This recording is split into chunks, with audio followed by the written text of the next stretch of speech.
Good evening.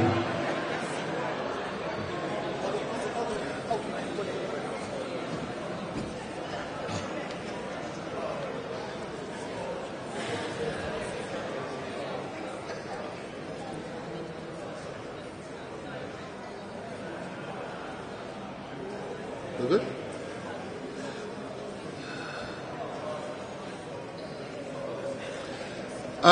Good evening. Now let's try again. Windrush crew got more noise than that. Good evening. Hallelujah for you guys. Welcome to the London Transport Museum. The right place for the Windrush generation to really mark the 75th. Right? Here we have bus drivers, we have train drivers, NHS staff, we have manufacturers, we have engineers, we have Home Office staff, we have Home Office 007 staff, we have all kind of people in here, right? You're gathered for a really luscious event. I'm going to go through just a little bit of housekeeping, which is that if there is an emergency, you know that we will turn this way, go through the buses and out the door, yeah? And you'll hear, I'm sure you'll hear an alarm of some type. But anyway, let me go on. We have a raffle, which is going to be happening tonight as well. So I'm keeping it real short, right? We have a raffle which is happening tonight. So I hope you guys buy some tickets for that. But we also have a very unique package for you to take home as well. I'm sure that many of you are going to be quite surprised by it. I'm not going to say anyone, just many of you are going to be surprised by it. So don't forget to take your package home, especially those who are slightly younger than me in terms of the elders, yeah? We have for you Sam Mullins, who is the director of the London Transport Museum. So I'm not going to say any more than what I've said. Welcome, one and all, yeah?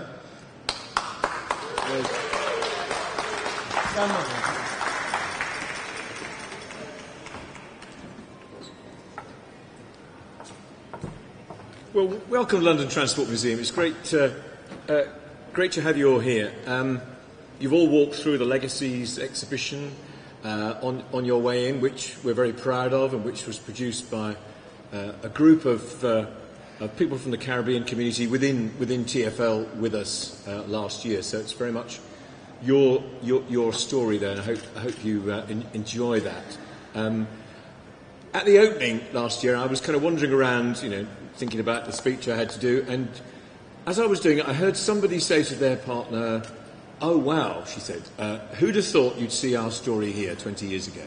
And I kind of thought, if I'd heard that beforehand, it would have been in, the press release for the exhibition. It was really heartening to hear that. I'm just going to position the anniversary just a little bit for you with transport, and then hand on to other speakers. We're honouring particularly the Windrush generation this evening. There were 100,000 staff in London Transport in 1947, but although the Windrush is a really iconic event, we know the first black bus driver in London was a guy called Joe Clough, who drove a B-type bus in 1910, a bit like the bus to Barnes over there. He also drove it at the Western Front as an ambulance. So there is as we know, there's a long history here, but it's a history that kind of comes big in the 50s, when London Transport, finding it difficult to recruit closer to home, agrees with the Barbados government that they will fund a direct recruitment scheme. So the government loaned people the fare, and they had to pay it back over the first 2 years, I gather. And those people were recruited directly into being bus conductors, working with canteens, track maintenance and so forth, across the transport industry. And of course we know that British Rail and the National Health Service were also running similar schemes to that, and Jamaica and Trinidad came into that later. And those groups had a tough time when they first came to London. We know that because they told us about it for the exhibition.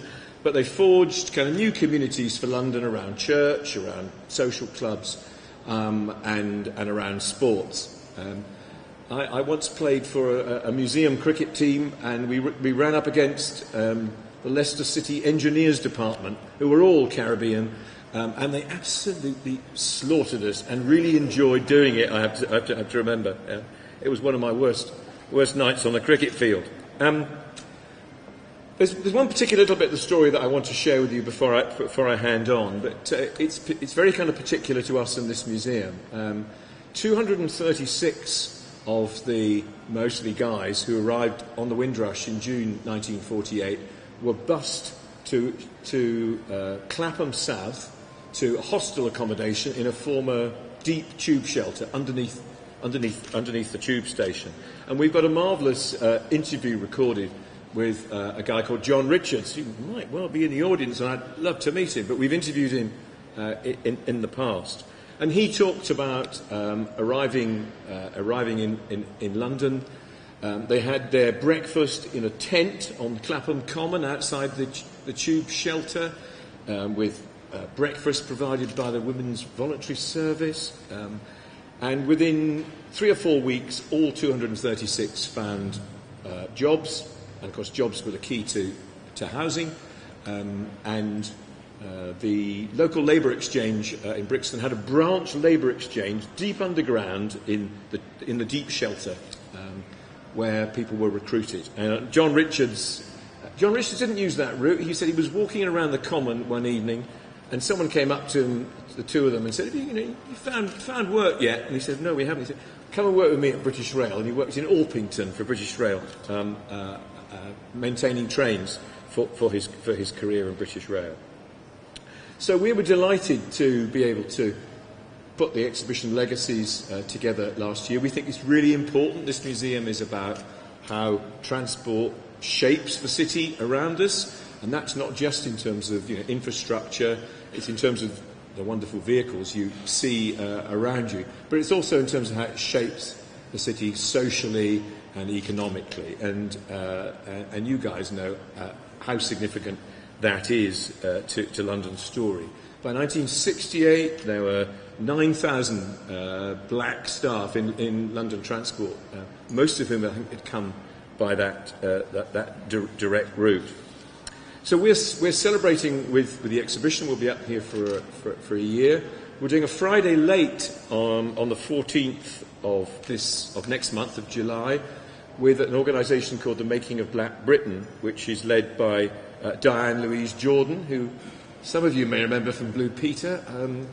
It's not quite my generation of Blue Peter, but she's the founder of this oral history project that looks at recording and uncovering stories of black people in this country, and through those stories celebrating their contribution to this great city. So we're delighted to have you here. We took the Windrush Foundation on a trip around the deep shelter a couple of weeks ago, and we're doing another tour for them later this month. There's a wonderful photograph in the Hidden London exhibition, which is not available this evening, but you might like to come back and see, of a very young John Richards leaning nonchalantly against a bunk in the deep shelter, dressed very sharply in a pinstripe suit and with a fedora hat, looking the absolute bee's knees, as are the guys with him. They were determined to strut their stuff in this new country, and it's great to have that record, and it's great to have his story. So Kevin, thanks very much for coming to the museum. It's really nice to be able to showcase what we're doing with you, and I hope you have a really enjoyable evening. Thanks.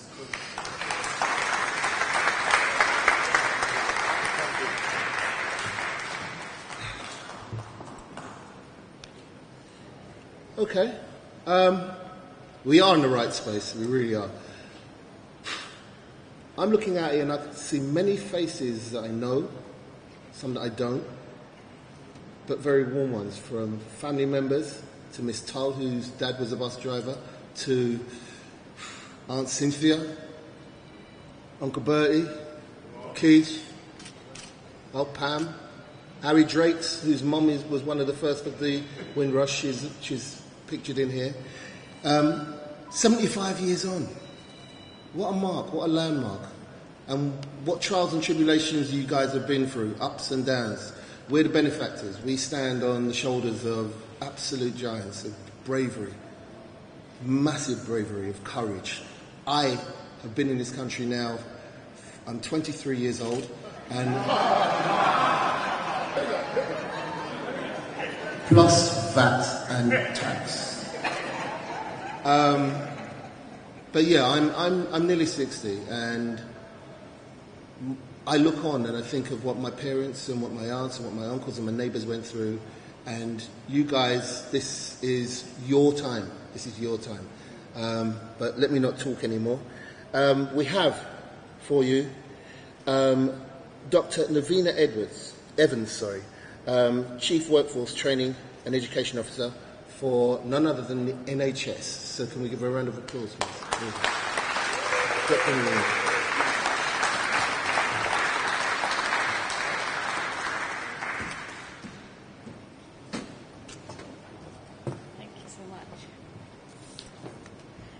Can you hear me? I'm a bit short. It's all right. Good evening. Oh, thank you. Good evening, everybody. My name is Navina. I am the Chief Workforce Training and Education Officer for the NHS, and I am so honoured and proud to be included in this event and celebration. Thank you for including me. I asked myself, why am I here? What gives me the right to be here? Because I'm here on behalf of the NHS to say thank you. But I also am here because I personally have gained and learned so much from the Windrush generation and the descendants and the wider community, because I am a clinician. I used to work in East London. I had many colleagues from all over the world. I am also a woman of colour, stating the obvious. I am also an immigrant. And the Windrush generation is personally an inspiration for me and many people like me who have joined the NHS. I want to say that I have been influenced and impacted by so many colleagues from all over the world, especially people from the Caribbean. If people in this room have not yet been and read the poem "You Called and We Came" by my dear colleague Laura Sarant, she wrote it for the Windrush celebrations a few years ago. It's in Waterloo Station. So get on Transport for London and go to Waterloo Station and please read it. It is so moving and so beautiful, especially when you're standing there. Now, I've got a few things to say. The 75 years of Windrush celebration is what we're here for today. There's no coincidence that it is next week 75 years of our NHS.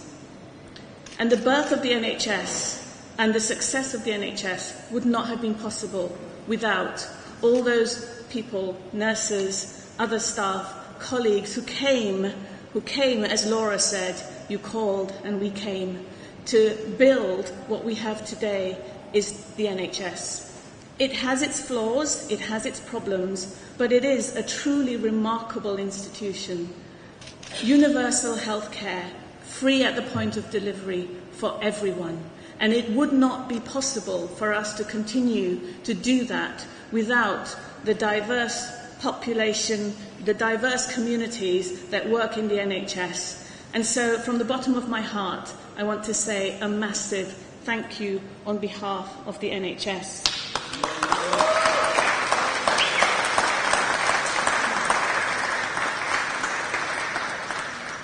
Now, I know it's a time for celebration, but actually, I have to be honest, it's tinged with a bit of sadness, because in the NHS today, people from all over the world, people who are different, are still discriminated against.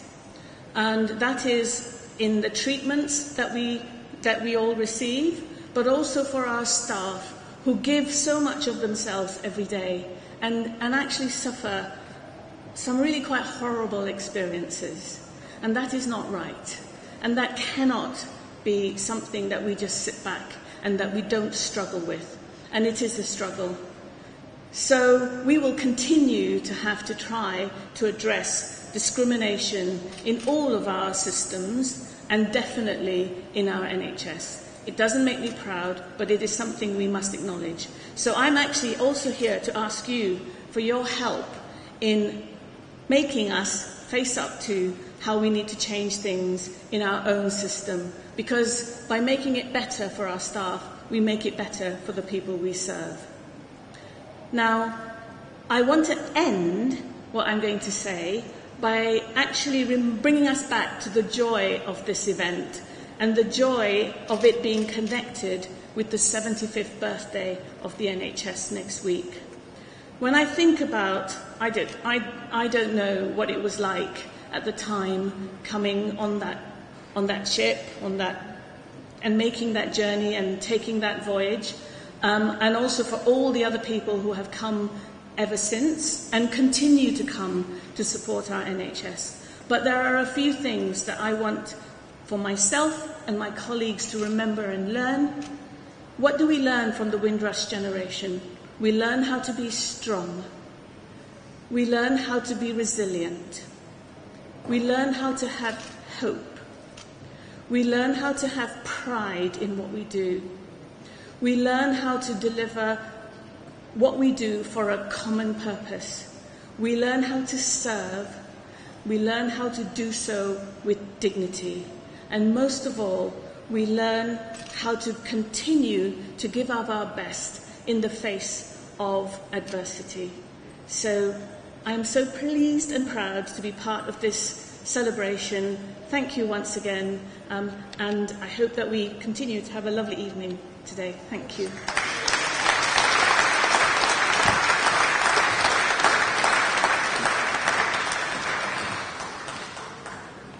And I swear to you, it's the first, and young lady, I'd like to say thank you, because it's the first time I've ever heard anybody say thank you to the Windrush generation. Really, big you up.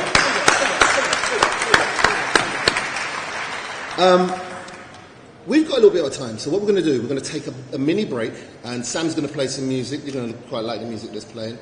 Proper selection, for what I'd like you to do is please look to your left and look to your right and say hello to the person next to you. Let's do it now. Welcome, geezer, how are you? You all right? Nice to meet you. Lovely. Yeah. Find out who you're speaking to, right? Might be a cousin, an uncle, you might have worked with them before, worked with somebody else's uncle or aunt. Yeah. I've got a cousin who's a professor. Not really, but I'm going to say he is. Patrick? Yeah, all right. So we're going to take a tiny break, and then please get yourself some juice, and we're back in. Thank you.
think it was meant to be 4 of them, I think. Huh? It's good so far, isn't it? Let me get capture some of the people. It's green. Here's my other boss.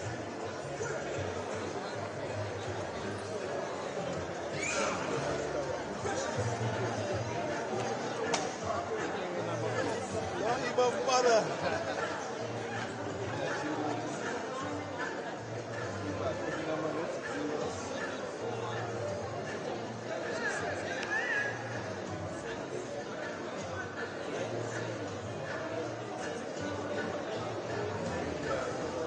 Hello, my friend.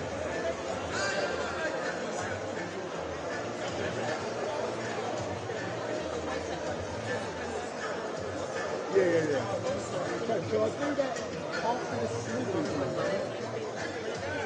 Because he said it's only a few minutes.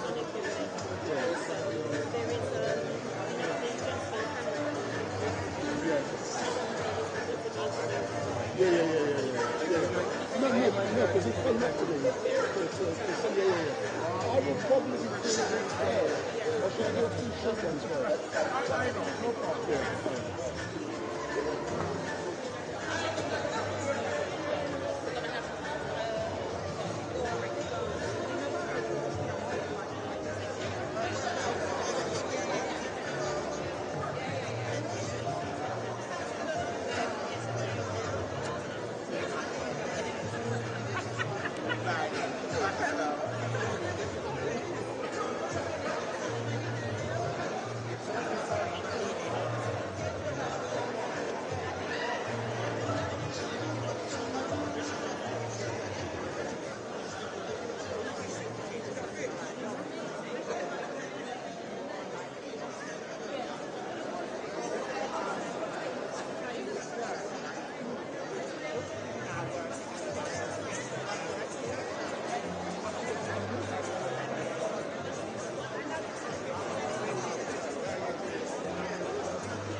Too bright.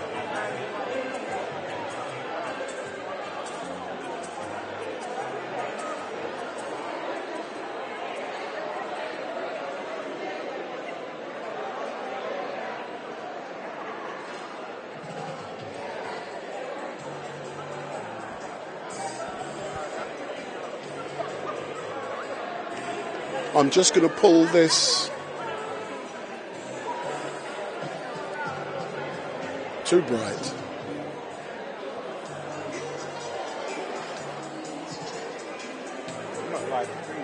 Yeah. Good evening all. My name is Wendell Daniel and welcome to Street Mic. And today we are coming to you live and direct, as you can see, from the London Transport Museum here in beautiful London. And to be exact, we're in Covent Garden and we're at a very special event today entitled Celebrating Windrush. And when I got the call to come to do this event, for me, how could I say no? Our forefathers, the pioneers, came before I did, and they'd done such a great job in helping this great country to rebuild. And many people from the West Indies, including where I come from, Barbados, received the call and they got on the Windrush and they ended up working for places like London Transport, the NHS, British Rail, etc., etc., etc. And today we are going to be hearing from many of those pioneers who came before us. And what I'm going to do first, she doesn't know. Calm, don't be scared, girl. So good evening. And hi. Can you just introduce yourself? My name is Carolyn and I work with New Dawn's DIC. I'm just a bit overwhelmed right now that so many people have turned out to this event. And I feel especially happy and proud for those elderly folk that have come along. A lot of them don't normally come out. But they've come to the natural history, to the London Transport Museum. And they're having a good time. This is nice. This is a lovely public, thank you. But it is a great theme. But how comes you come up and Kevin come up with a theme celebrating Windrush, which is such a beautiful, positive theme? There are so many negative connotations associated with the term Windrush, with the Windrush scandal, and everything that comes with it. But there are actually people that haven't received a public, thank you for coming to Britain's aid after the Second World War. And likewise, there's very few people, no matter what your race, that actually understand fully what we are celebrating and why we are celebrating. And final question, I know there's hundreds of people here who want to speak to you tonight, but what does this event mean to you? It means a lot. My dad worked for TfL, came here in the 50s, worked for TfL, died recently, bless him. He would have loved this. My mum, she works for the NHS. She's here tonight. Oh, your mummy's here? She's here. Oh, I'm going to be got some chatting brilliant to her. stories. Lovely. It means a lot that I'm able to be part of something and bring them a little joy. Yeah. And do you know something? I won't tell why, but this is one of the biggest, best things I've ever done in my life. Aww. And I will disclose why at the end, not now. Yes. But this is very special for me. And when I came here initially with yourself, I cried. Yeah, you did but get I'm a bit emotional. I got emotional. I'm not going to tell you why. It's irrelevant at the moment. Yeah. But what we are going to do, we're going to engage with lots of people today. Yeah. And we're going to get their stories whilst we are waiting for the next speakers. But there's some great food down there. So if you want to come along, unfortunately you can't. Thank you very much. We can speak later on. So unfortunately, good evening. Come. Don't be scared of me. Come. No. Well, I'll catch you. I'll catch you later on. The audience drink, or do I give it? So David, Yeah. so you're so come and talk to me for a few minutes, sir. Okay. So if you come round, I've got a camera, and I want to see your lovely face, sir. So tell me more about yourself and your involvement with everything that's going on today? Okay, good questions. Thank you very much for that. I'm David Idiabana. I'm the manager for the Newham African Caribbean Resource Center. So as that signifies, it means I work a lot with African and Caribbean people and other members of the community.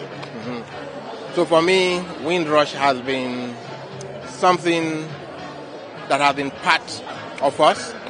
I think firstly, even if I would say anything, I should say thank you. Thank you. To the Windrush generation. Yes. For what you have done for us. Yes. Because without you, yes, I will not be here today. Nor me. The African Caribbean Center in Newham will not be there. And that's one of the few African Caribbean centers in the country still standing since 1986. So for that, we thank God. And it's all because of what you did for us. All the abuse that you take, all the insult that you take, all the heartache that you went through for us. Without that, today will not be shaped the way it is now. Granted, I will still have some of what was going on then. We have not experienced anything like you did. And because of you, we will not experience what you experienced. And that for us is fantastic. And for that reason, we are really grateful to you. For that reason, we salute you. For that reason, we feel that you deserve to be honored. Whether you were given a honor by the Queen or the King, doesn't matter. For us, it's irrelevant. Yeah. We, the people, your children, your grandchildren, honor you. We respect you for what you have done for us. And for that, we say absolute thank you to you, the Windrush generation. Because even though I know my parents did not come 75 years ago, but they came like 10 years after you came. When they came, I know there was still the no dogs, no blacks, no Irish thing. But before then, you have actually done some work to still ease the way for them. And we're enjoying today what we're enjoying because of the suffering that you took for us, because of the beating that you took for us, because of the insult that you took for us. And for that, we salute you. I bow to you. Excellent. Thank you sir. very much. Thank you very much, David. And I look forward to my invite to come down to your community centre to see all that good work you're doing. That would be nice. Excellent, Thank you very David. much. Thank you very much. Thank you very much. So I believe we're only doing this bit here for a few moments, and I'm going to be back in a couple of seconds.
So let's go and take a look around for a little while, London Transport Museum, and let's see the unfettered access we've got down here tonight and later on we'll actually be able to go on tube trains. So there's a Northern Line train, so we can go on that later on. So let me try. Kevin, come around the front there. Oh, no, I'm not talking yet. Just for 2 seconds. Can I pull some people in? Yeah, Really good ones. Yeah, pull them in, you know. Oh, okay. Yeah. So when we can now, got some great people who are going to be pulled in to be interviewed, and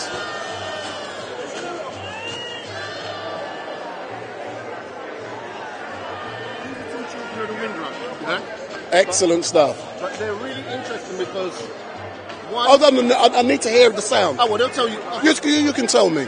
So if you come round, get in there tight, sir. Get in there tight. So if you come round a bit, my darling. So good evening, sir. So Evening. what is your name? Asari. Asari and Michelle. So Asari and Misha, tell me about why you are here today, Asari and Misha. Who wants to go first? Shall I go first? You can go first. I go first, yeah. Because my parents met on the buses. Which route? I don't know what route, actually. That's a good point. I don't know what route, but they met. My father was the bus driver, typically, as a man driving the bus, and my mom was the conductor.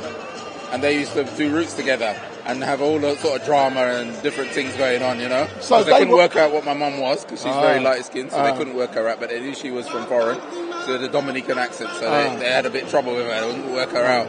But she was good for them, and so to me, it's very important to be here to commemorate that journey. Tell me something, when you walked into this building, how did you feel? What went through your mind? It was like reminiscing to me, honest. Yeah. Reminiscing of those buses that we used to run and jump on. The RMs. Brent Cross, all like Brent Cross. I grew up in Northwest London, so in Brent Cross, we used to run, and you could run and jump on. If you missed it, you could still jump on. Now you can't jump on.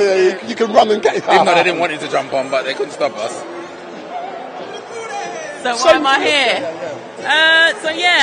My grandmother came here in the 50s, late 50s. And yeah, this is just a bit of history for me, really. It's quite fascinating to be thrown back to that time, you know. And for me, when I walked in, it was fascinating to sort of see the old buses.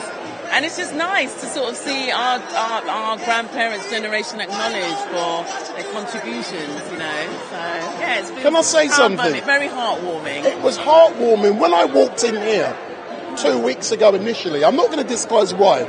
I cried. But I will disclose why at the end, because it's very poignant.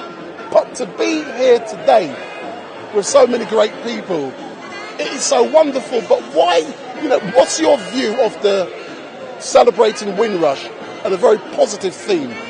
What do you think of that? Well, I think it just puts our African Caribbean contributors to the British culture on the map. You know, it reminds people of how much of a contribution that we've made. Otherwise, who else is going to do that? We have to stand up and say, you know, that was us. Yeah. You know, we propped up the NHS for many years. We drove the buses. We cleaned. We did, you know what I mean? We were the cooks. So yeah, it's important to remember that and acknowledge the fact that we were the bedrock of British society for many decades.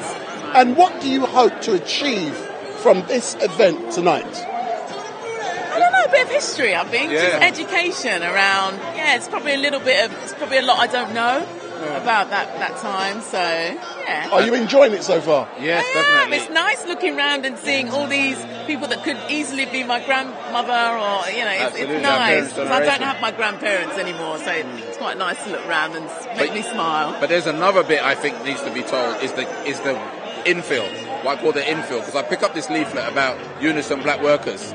People like me were pioneers in the 80s when we set up the first black workers groups in London in the 1980s. And that legacy was we built on what the Windrush generation did, we built on that. And a lot of our children generation don't know how much we fought and how much we had to do. to get them ready for the big jobs and the opportunities that they're getting So, now. so you was a trade unionist yourself as Big well? time trade unionist in the Black Workers Group from 1985. So you must Brent know. Council. You must know Glenroy, yeah?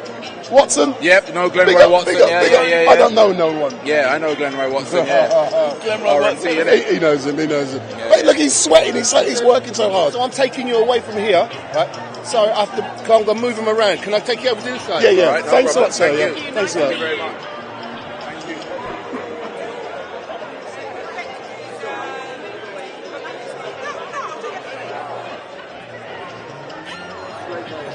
Yeah. See this gentleman here? So this is, right, this man here is my Uncle Bertie, right, Bertie Milanis, yeah? And this here is my Aunt Cynthia, right? Aunt Cynthia was a nurse. Uncle Bertie used to work for the NHS as well. So Bertie, come forward. Aye, man. Can come forward, Bertie.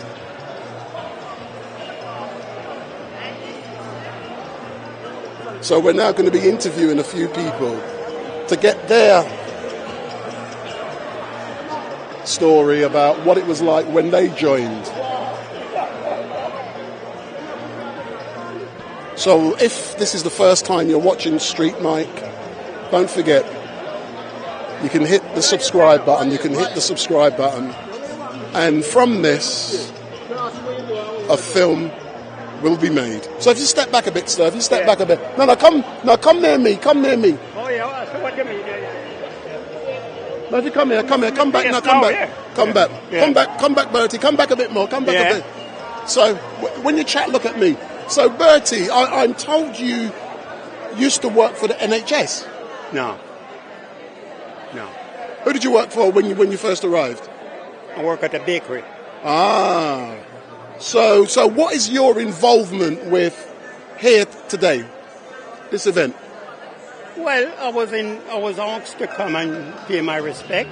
And if I want to say a word about the years that I came here and what I've done for a living, but I mean, that's all. I didn't work for the NHS. Oh, fair enough. So what year did you come to? 1955. So what was it like when you was that first generation Wicked. coming here? Wicked. What do you mean it was wicked? Well, the understanding about it, the first job that I get, in fact, when I left Jamaica, it was 1955 August. I come on the SS Rigger, which is 85 pound and 95 pound in plane. Oh, no, rewind selector. Yes. Say that again. On the ship was 85 pound. 85 pound. And 95 pound on the plane. So it was cheaper. Yeah. So I spent 21 days on the SS Rigger. So when I dock at Southampton, my brother come and pick me up at Victoria. And the Monday morning I get a job at the Labour Exchange in Brixton. And that was 3 12-hour shift, 2 10-hour shift, night and day, for £9 a week. After clear expense, tax and insurance, I'm coming home with £4 clear. But when you go to Brixton, them down with £1, you have 2 shop bag up, hold you down, and you still have change left in your pocket. But tell me something, what was it like in them days? Well, listen, it was bad. And I tell you why it was bad. We have the teddy boy and we have the pump rocker. So, there's a lot of fight used to go on in them days. Razor, this, that. You know what I'm talking about. Yeah. I grew up in the 80s. Yeah. And I can remember, when you had the National Front. Well, listen, that was my time. That was my time. But you was well before me. Oh, well, yes. Long before you. But Teddy Boy and Pump Rocker. And I go in pub, sorry, we don't sell black. Door shut in my face. You go ask question, it's a black. They shut the door in your face. Fish and chips was selling in the newspaper. You got the hand bread. You remember all of them? Yeah. So, I mean, all them things I go through, but it's a long journey. So you enjoyed that journey. Any regrets in regards to coming to this great country? I tell you what. What now? I've got experience. And that was more than money. Yeah. Because if sometimes you have a pound and if you don't know to spend it, you spend it too quick. But the experience that you got in this country, if you had to go back home with a change, you must know how to circulate it and how to get along with it. So that's the whole situation of that. Excellent stuff. Thank you very much, sir, for telling me what it was like when you come here. Well, was bad days, but thank God. The years that I come here, and ever since, from that time until now, the policeman don't have to tell me walk fast. That's good, I've got 4 kids, and I've always provided food for them on the table. Excellent stuff. Thank God. Excellent. Thank you very much, sir. Great speaking to you. Nice of you. Let me speak with some more people. Who's next? This man. Come forward, sir. Come talk to Wendell Denner from Street Mate. This young man. Him ready? What I'm drinking? Banks beer. Thank you. Come, if you stand up and one after another.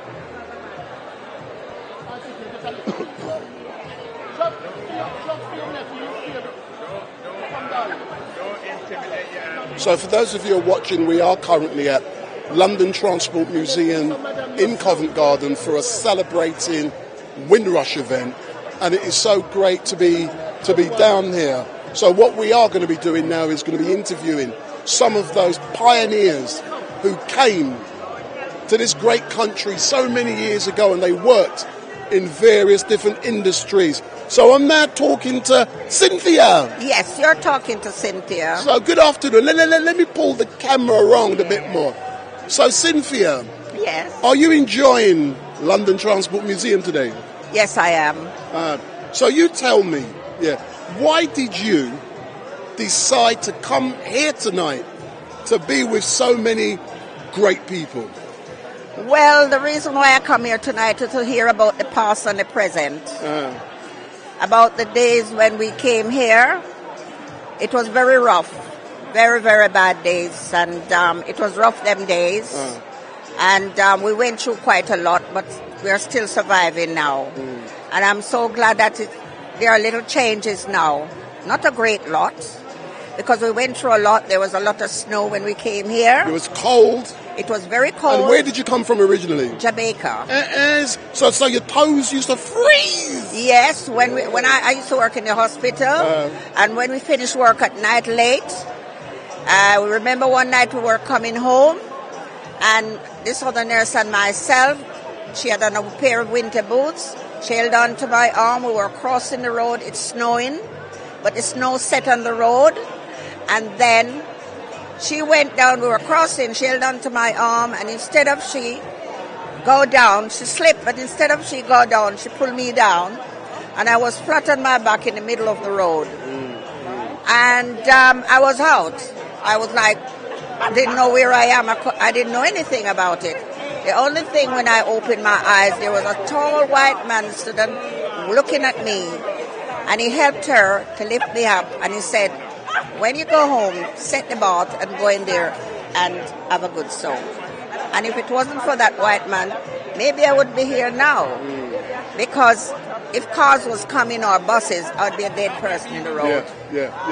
I hear and I'm you. still lucky, And I hear you, and that's a great story. And so many years later, you can still remember, and you're here to tell it. Oh yes, and I remember the days when we were working. It was very hard on the wards then, because the patients were very abusive, telling you to go back to your home, scratching you, spitting in your face. I'm afraid there's something I could say, but I don't want to say. Yeah, not now, because we're live streaming. Yeah. But so that is it. But final question: why did you decide to answer that call to leave your own country and to come to England? Well, when my sister, my belated sister, left Jamaica, she made me a promise that when she goes to England, she's going to send for me. It's not something that my mom really liked us to leave, but she said, you know what, maybe it's a better life for you. So she did send for me, and I was very glad that she sent for me. And, you know, because if she did not send for me, I don't know where I would have been now. So it's a great change. So big up to your sister, big up. Yes. But thank you very much. She's gone, may she rest in peace, but I big her up. Big up, big Yes. up. But thank you very much, Cynthia. That Okay. was a great Yes. story, and I'm so glad Yeah. that the person saved you and he made that call, and so many years later you Yes. can still remember. But thank you very That's much. right. I'm now going to speak to a few more. To say, but that's it. A lot more to say, but, you know. I can catch up. Thanks a lot. So we're going to have the opportunity tonight to speak with so many people who have. I've got to bring these to you. No, but I need to speak in the camera. So just come round. Just don't be scared of Wendell Daniel from the street, mate. Can't you tell I'm shy? Can you tell I'm shy? No, not at all. Yeah, big up. So what's your name? Sorry, what's your name? My name's Bianca. Bianca? And Laverne. So Bianca and Laverne. So who should I start with first, Bianca or Laverne? Start with me, I'm the eldest. And Laverne. And Bianca. So explain why you're here and what is your connection with.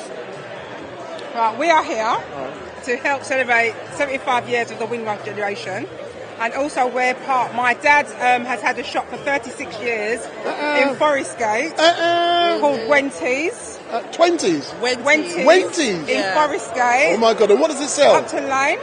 And what we have a grocery shop in the beginning, in the front of the shop, selling jelly coconut, sugar cane, mangoes, papaya, yellow yam, white yam. What? Yellow yam? We have yellow yam. Caribbean stuff. Everything. Yes. And in the back we have a takeaway.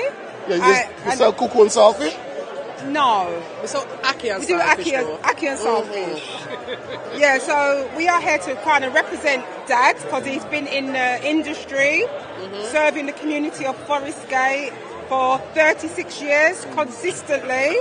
He was unable to come because of his health. But And is he watching? I hope he is. Well, he will be. He will be. Great. But we've come to represent and to big up Dad and to big up the Windrush generation. And they've done such a good job being pioneers, They have. laying that path for Amazing. us. Absolutely. Absolutely. Excellent stuff. So now it's your turn, my darling. Why are you here today? Well, for the same reason, celebrate the 75 years of the Windrush anniversary. Obviously, my dad, my nan, many members of our family came over and they paved the way for us. And due to those, we have it a lot easier than I'm sure than what they had. So we're here to thank them and we appreciate everything that they've done for us. But have you ever heard the great pioneers being thanked for getting on that boat, coming here, putting up with a lot of stuff they put up with, work for those great industries? They haven't been thanked, have they? No, I've never heard of thanks. So it's unique. It's unique. Yeah. It's fantastic. So it's Brilliant. amazing. The acknowledgement yeah. is fantastic. It's great. And we're so talented. We're so amazing. You know, and without the NHS, as you know, the NHS, Transport for London, there would be none of those services without us. We're the backbone of the communities. Big up. Thank you very much. I'm going to try and interview a few more. Okay. Because we're not here for very long, but a lot of good. Yeah, it's just a little snapshot, but the next. If you get the next. All right then. So, excellent. Thank you very much. And say to Daddy, big up and thank you. Yeah, man. Big up, Dad. Big up, Dad. Big up. Forest Gate, up to load. Thank you very much, yeah. Thank you. I can do 3 at the same time. 3 educationalists coming in, right?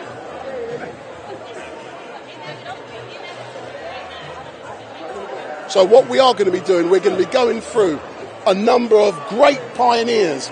So if you step forward, sir. You got my name there ready, you know. So, sir, if you come round and look in the camera, Yeah. can I hear Bajan dialect? Yeah, why not? Not good enough for you? That's very good. So tell me about when you arrived here in this great country and why you answered that call. Well, actually, this is about 1957. You don't look that old, man. Yeah, I came here in 1957. We landed at Liverpool, 4th of March, 1957. What, did you come on BWIA? No, I came on a ship called the RMS Hubert. All right then. Hubert. Hubert. We came via Spain and Portugal. And how long did that take? I think it was about 10 days or a little more. So it was about fast? 12 days. Yeah, but it wasn't fast. About 10, 12 days, yeah. All right then. So you arrived, and what was it like when you come from a hot Bajan sun to the freezing cold? What was that like? You just said it. Freezing cold. Very misty, foggy. I came through customs and outside was foggy. And I remember taking my handkerchief out and blew my nose. And it was black. And I thought, God, what is this? But and why did you decide to come to England? Oh, well, actually, opportunities in Barbados was zero. Absolutely zero for people like me. I had a little job, but nothing to shout about. The opportunities always outside Barbados. That's a culture. Bajans always travel all over the world we are, because the country never offer much for anybody apart from a handful. So most people had to go out. Panama, just like Jamaicans do, Panama, Canada, America, all over the place. So when you got here, which industry did you work in? Transport, this one. Hold on. London Transport. I came here, I was recruited in Barbados. So London Transport. And did you work on bus or tube? Buses. And what was that like? What was you, driver or conductor? I was a conductor. You see, my bus I worked on is in the back there. You see that big trolley bus there? Wow, there, with the poles up in there. That was my first job on one of them. Wow, when you see them trolley buses and when you see the new Boris buses we got now, what do you think of the difference? These people are lucky. These buses are beautiful compared to what we had. But we did the job with what we had, you know. Yeah. We did it. But did you enjoy yourself when you got on the buses and you was ping ping ping with your? Oh yeah, I had a good time, you know. I got on well. Excellent stuff. I got on well. I can't complain, you know. Excellent I stuff. got on well. I batted well. You batted well. I batted well. And you got enough centuries. Using a cricket analogy, the wicket was a little green top. I got in line, played my shots, and I did well. So how many sixes did you get? Countless. Boy, big up. I like the conditions, suited me. Excellent stuff. I can't grumble. Excellent stuff. Well, yeah. Let me chat to a few more, and we get their stories. So if you come forward, my darling. So do you know something? I feel so proud today because I'm surrounded by so many. If you come round a bit, I'm surrounded by so many beautiful people. I've got Jackie Joseph. How do I know your name? My name badge. And what's your name, Jackie? Jacobs. And Marion Joseph. Oh, family. No, tribe. Yeah. All right then. So tell me more about why you are here supporting this excellent event tonight. One of the main reasons I came is because it was organised by a lifelong friend of mine, Kevin. Another reason I came is I thought it was really important to bring my mum. She's 92 and she's part of the Windrush, very much so. And I thought it was important for her to see her story in this forum. Yeah. That is so you must be so proud of your mum coming here, setting those. What's the right word? What did she do? She was a cornerstone. She set the foundations that we could build on. Definitely. Yeah. And you're very proud of her. Oh, absolutely. She's also very proud of me. But just look in there and say, Mum, thank you for all of that great work you done so long ago. Mum, thank you for all the work you did so long ago. Excellent stuff. So unfortunately, we're slightly pushed for time. So no. Everyone, if you come forward slightly, if you come forward a bit more, so I can get good stuff. Okay. So you tell me more about your involvement today and why you're here. Well, I always try and attend these kind of events. I think it's really important as well, especially with remembering what my parents went through when they came over so many years ago. My parents came over in the late 50s. My father was a farmer and my mother was a country girl. And my father came first before my mother. And they worked really hard to make sure that their children had a good education because they wanted us to have a much better life. And I really appreciate that, yeah. And yourself? Right, so I'm Jackie. I'm here through Kevin. Kevin Jones is a good friend of mine. So I try and support him when he's involved in community activism, really.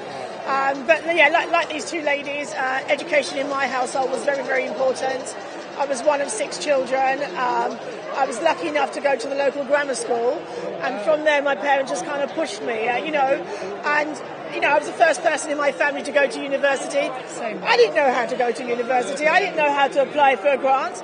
It was all like a shot in the dark, but it worked. My parents supported me, and I ended up becoming a teacher for 35 years. So, through my parents, they gave me that solid foundation. That is such a great story to hear, all of you.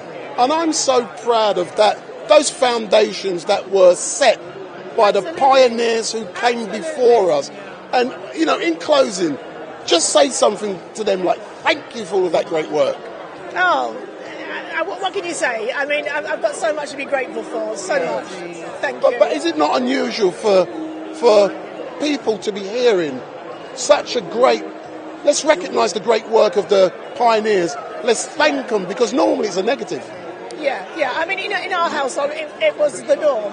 That was the expectation. So we had to deliver. Yeah. We had no choice. Yeah. Excellent. But ladies, thank you very much. You're welcome. It was great to meet you. And there's going to be a film hopefully coming out of this. This is what I do naturally, engage with people. And I met Carolyn because I live stream a lot of funerals, and I did her dad's funeral, and she liked what I did, and she invited me to do this, and I jumped at but I got a special story to tell, but I can't tell people. I'll tell you why in a minute. Hold on, I won't say it on camera.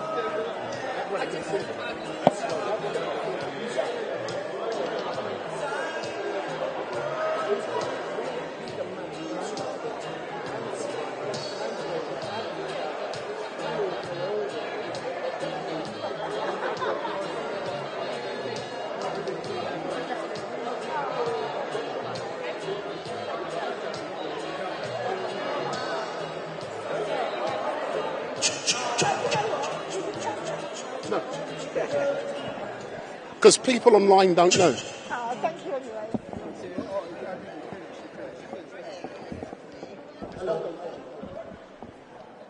All right, so we're going to resume. I'm back to our kind of program. Hold on. No, sorry, I'm holding on. Huh?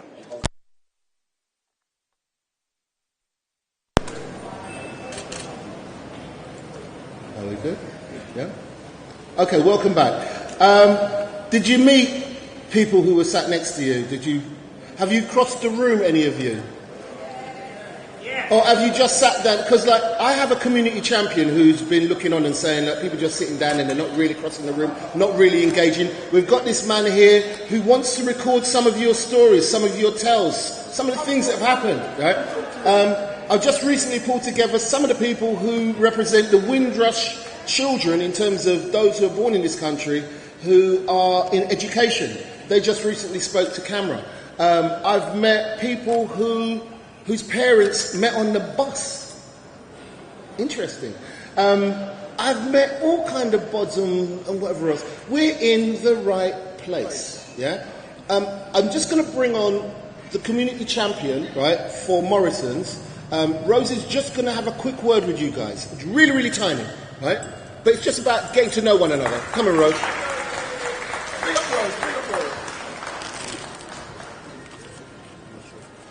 Hi, everybody. Right. Everybody has to stand up. This is a stand-up moment. Yeah? This is a stand-up moment. And we're going to say cheers. We're going to remember those who aren't here, who aren't able to celebrate with us today. And we're going to celebrate this wonderful, wonderful event. Because, I mean, wow, something like this happening in London. And it's happening at the Transport Museum. So, hey, come on. Come on. Yeah? So, with the people who are next to you, just, shake their hands. It's lovely to meet you. Not the people you already know. That's cheating. That's cheating, okay? Find somebody you just didn't know, compliment them. The fact that they were able to be here today is a wonderful, wonderful thing. Yeah? Hello. Yeah? Hi. Hi. Oh, wow. Oh, wow. See, we're already making new friends. We're starting a new thing in Windrush. Yeah? Because Windrush is about friendship. It is also about loyalty, community, and togetherness. So let's celebrate together. Hey!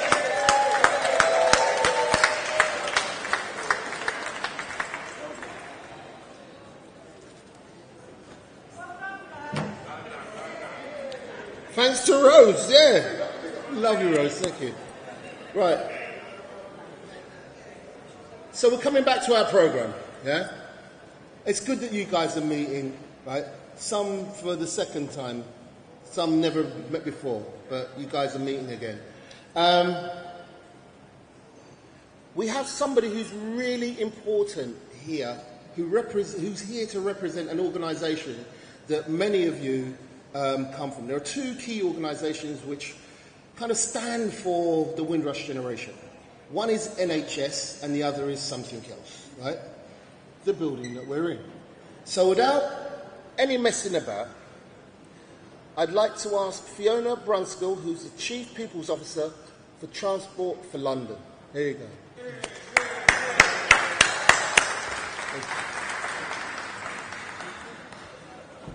Thank you, Kevin, and hello, everyone. If you're wondering if I've shrunk, I have had to take my heels off. I've been stood up too long in heels, so now I'm in flats. So, one, I am really honoured to be here. So before I say anything else, I would just like everyone just to take a moment to look around the environment we're in. I think it's often really difficult to remember what things used to look like and how things used to be, and you know, whether you're looking at buses from that served in the Second World War or whether you're looking at more modern buses when you go out on the street. This has all been part of Transport for London, formerly known as London Transport. So, you know, just that moment, just to have a look around and see how things were. And I have to say, there's also a depot in Acton. So for those of you who really want to go and see probably more opportunity to look at what used to go around the streets of London, both underground and overground. There are some amazing examples of history there. And the seats were a lot more comfortable. I did go and sit on one just the other day, and it was a lot more comfortable than the modern buses. So I'm delighted to be here on behalf of TfL, you know, really to pay tribute to everybody from the Windrush generation who came over from different parts of the globe, notably from the Caribbean as well, to really answer the call to help to rebuild Britain after the Second World War. And I'm sure it wasn't easy for a number of people who came over, going so far away from friends, family, and everything they'd known. But I think what is important to know is that is the bedrock on which Transport for London, as it now is known, formerly London Transport, is absolutely built on. So if you have a look around, and there is an amazing exhibition, so if you do have a chance to have a look today, one of the things you will see is one of our current colleagues has shared some memorabilia. His name's Ashley Myers, which is a pocket watch that was given to his grandfather, who came over on Windrush when he started on London buses, and he was given a watch to help him keep time, to make sure that all the buses ran on time. We now have digital screens. I know things have changed massively, but actually it's a really nice story because Ashley now works for us as well, so you can actually see a picture of him with his dad and you can see a picture of his grandfather as well. But there's a lot of memorabilia as well as lived experience tales of people who came over and worked for London Transport. And whilst some of them are very heartening to read, some of them clearly are a bit more challenging about the experiences people have had. And we do owe a massive debt of gratitude to everybody who came over and helped build our organisation. And they've really helped build TfL into what it is today. In addition to shaping TfL, I think it's fair to say that the arrival of the Windrush generation really shaped Britain, and especially London. It was really the start of multiculturalism that we now see, and it's had a huge cultural and lasting impact on London. and we should never underestimate that, both to the economy, to society, and to how we live and to how we work. I've personally had the opportunity to speak to a lot of descendants of Windrush since I've joined TFL, and understand that the massive contribution and significant gives that people gave to come and join the UK by leaving family, friends and often children behind.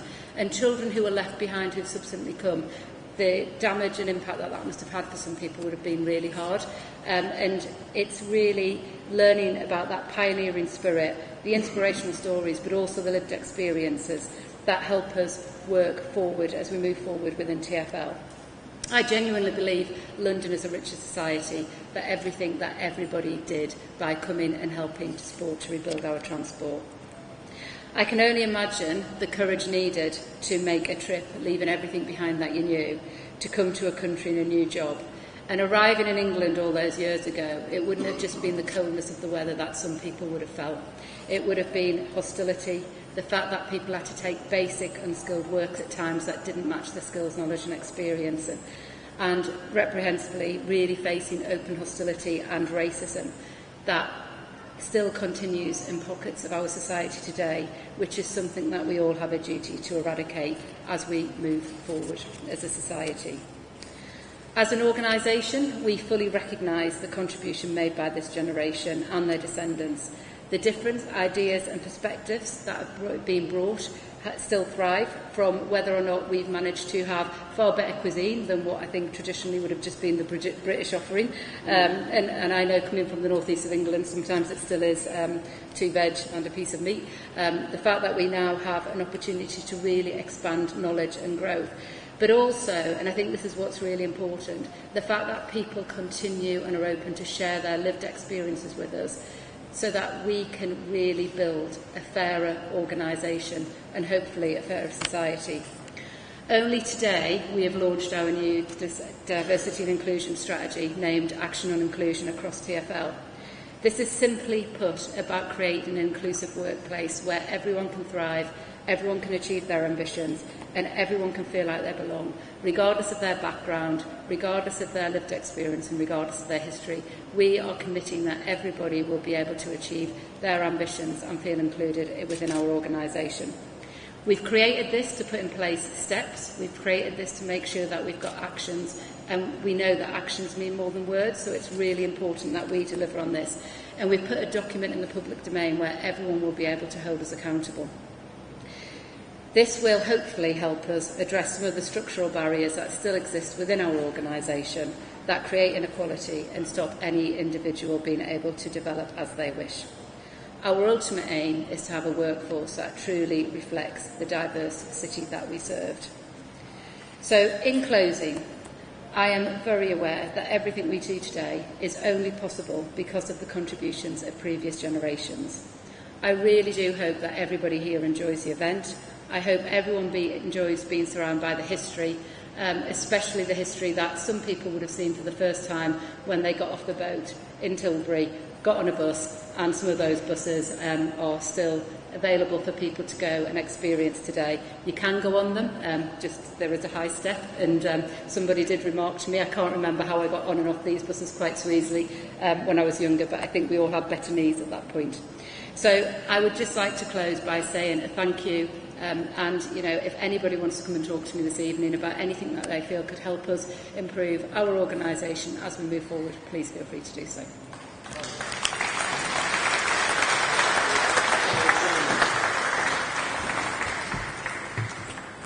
Right, so I'm going to hit you with something. Harry, Lionel, Jackie, all them men from Hackney or whatever else. Do you remember there was a guy on the 106 bus, right? This is how transport for London is important to us, or London transport. Is that man on the 106, he'll be playing on the back on there, making a whole heap of noise, and come off the bus. Pardon? Mr. Come off the bus! If you keep making this noise, come off the bus now! I'm not playing around. So what you had was a situation where you had it from home, but you didn't realise your home was also on the bus. Because that person would tell your mother, or know somebody who knew your mum, who would make sure that by the time you reach home, somebody would be on your tail. Yeah? What I'm saying is that we are in the place, we're in the right place to be. Many of you as elders, many of you as educationalists, people who are in education, need to use this building. You can make your stories relevant through the pictures, through the buses, through just the images that you're going to see all around you on the various floors here. Please use it while we can, right? Bring your family, bring your cousin, bring your niece, your nephew, your grandpicnic, them, your great-great-grandpicnic. But bring them, let them learn. Get your schools to actually bring the children here. Get them out. Do not make it be a situation where it's only us that meet in here, and we're going to remember, you remember when they meet here, he was lovely, and the big fat man with the black t-shirt and the belly. Right? We don't want that. We want to have a situation in which we spread the love, spread the education. Education is what we need. Yeah? Why I'm saying this is just that I'm learning now in my 30s, in my years, right, that basically there are so many things that I didn't realise. The dumps that used to be in between, you'd have a flat here and a flat here, and there'd be a dump with corrugated iron, and we'd supply on it. And it was our playground until the army came down and they'd block out the place, and it was a UXB, unexploded bomb. What do you mean? It was a bomb site. We didn't realise how damaged this country was. We had no idea. Nobody told us these stories, but it's not for me to talk. The most important thing is that somebody else is coming to talk. I'd like to also say thank you to a woman who's been really important. I'm putting her up there. Marcia Williams. Where's she there? Where is she? Is she there? Is she there? But this lady has been instrumental in really making sure the last elements of this come together. So it's a really important thank you. But anyway, I'm going to bring on somebody who's really, really important. I'm going to call him a mentor, somebody I've looked up to since 2018 when he came down to Wall Street and did the very first Windrush Festival that we named because of him. He's one of the guys, he's the baton carrier. He got passed the baton by somebody else. He will tell you all about that. But without making any more noise and no more from me, can we welcome the guy who's responsible for spearheading now the war against an incredibly hostile government and the Windrush scandal, Professor Patrick Vernon. Come on in, sir. Come on,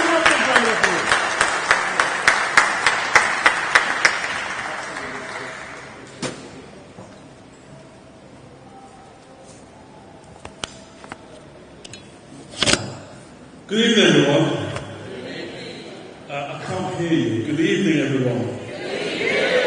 I just want to thank Carolyn, Kevin, Newdawn, and all the team in organising this event as part of Commemoration of Windrush Centre Park. You give them a big, big, big round of applause.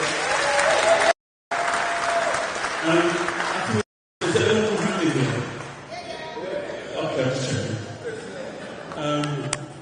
So it's really great to be here, and why we're here for a number of reasons. Firstly, to honour our elders, the Windrush generation. You know, you made the sacrifices, you laid the foundations for first, second, third, fourth generation, 4.0 generation. So I want to take a nod to you. Because you know why? Because after all these decades, we've never really acknowledged you. Not really, not truly. So this is an opportunity to do that.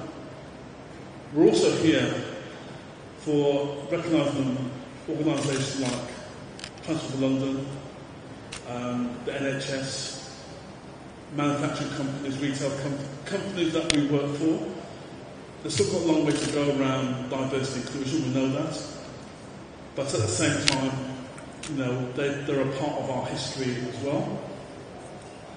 The reason why we're here is for young people. Young people need to know this history. They need to have that confidence in this country that we came here, that generation came here and left a legacy. And we need to have a big conversation of the Windrush Day. What does that really mean? What does legacy really mean for the future? We're also here because there's been a long history of struggle in this country. No dogs, no blacks, no Irish. The colour bar, race and discrimination. and the ongoing discrimination that's still taking place even today in Britain. And the Windrush generation have played a key role in shaping equality legislation. The very first act in 1965, the Racial Relations Act, two key factors.